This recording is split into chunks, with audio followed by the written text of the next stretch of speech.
Hello, welcome back to the reading of the poem of the Man-God, written by Rcvd, Volume 1. Chapter 95, Part 1.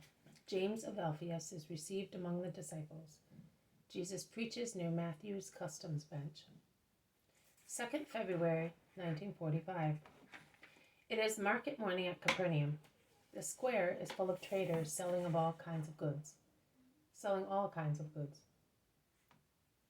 Jesus, coming from the lake, arrives in the square and sees his cousins, Judas and James, coming towards him. He quickens his pace in their direction, and after embracing them affectionately, he asks them solicitously, "How is your father? What has happened?" "Nothing new as far as his life is concerned," answers Judas. "Why did you come then? I told you to stay." Judas lowers his head and is silent, but James bursts out, "It is my fault if he did not obey you. Yes, it's my fault, but I could not put up with the situation any longer. They were all against me. Why? Is there any harm in loving you? Are we wrong in being fond of you?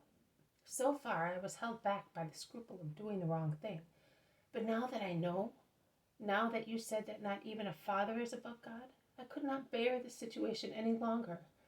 Oh, I have tried to show respect, to make him understand my reasons, to clarify the situation.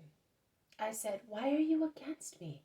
If he is the prophet, the Messiah, why do you want the world to say his own family was against him? The world followed him. His family did not? Because if he is as insane as you say, should we of the family not be close to him to prevent his insanity from harming him and us?' Oh, Jesus, that's what I said, arguing in a human way, as they did. But you know that Judas and I do not believe that you are insane. You know that we consider you the holy man of God. You know that we have always looked at you as our major star. But they would not understand us. They would not listen to us anymore. And I came away. Between Jesus and the family, I chose you. Here I am, if you want me. If you do not want me, I'll be the most unhappy of all men, because I will not have anything, neither your friendship nor the love of the family." Have we got to this stage?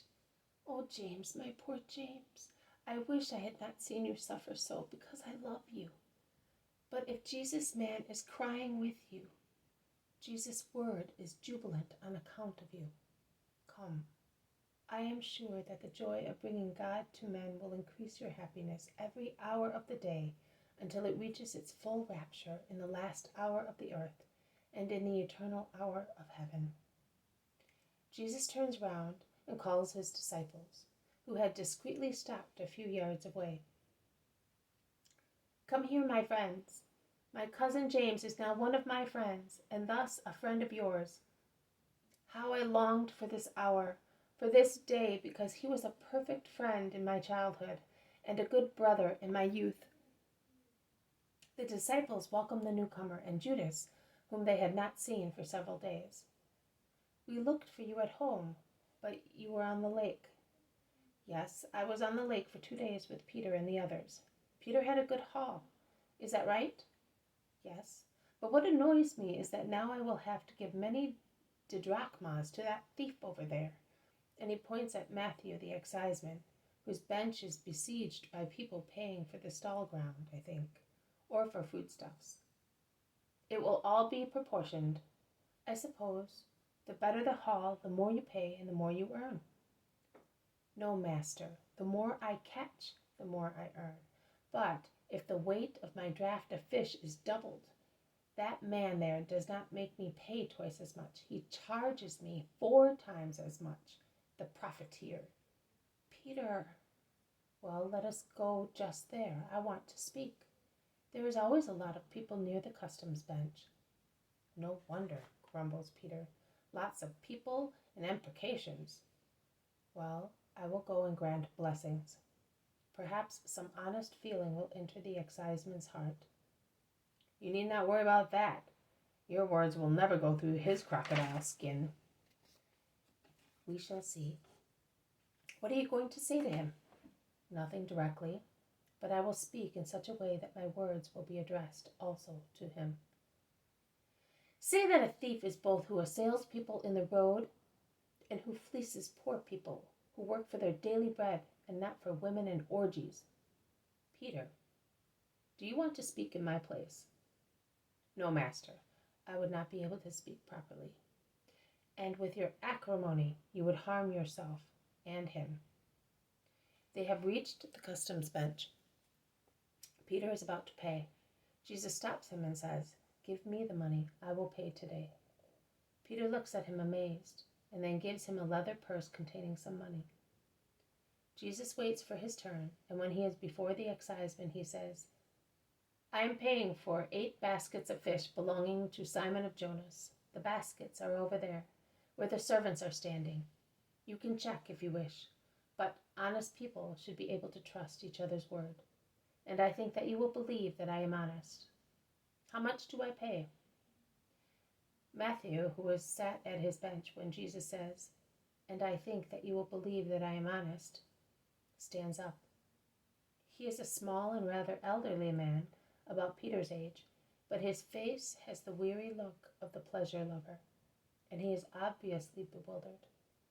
At first he lowers his head, then he raises it and looks at Jesus. And Jesus stares at him gravely, dominating him from his imposing height. "How much?" Jesus asks again after a few seconds. "There is no taxation for the disciple of the Master," replies Matthew. And in a lower voice he adds, "Pray for my soul. I carry it within me because I am gathering sinners, but why do you not look after it?" And Jesus turns his back on him at once and goes back to Peter, who is struck with wonder. Also the others are dumbfounded. They whisper and wink meaningfully. Jesus leans against a tree about 10 yards from Matthew and begins speaking. "The world may be compared to a large family, the members of which are different trades, all of which are necessary. There are farmers, shepherds, vine dressers, carpenters, fishermen, bricklayers, joiners, and blacksmiths.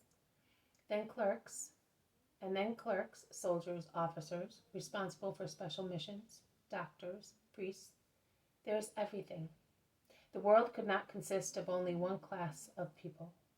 They are all necessary, all holy, if they do what they should do with honesty and justice.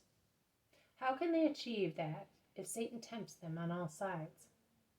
By turning their thoughts to God, who sees everything, also the most concealed deeds, and to his law that says, 'Love your neighbor as you love yourself.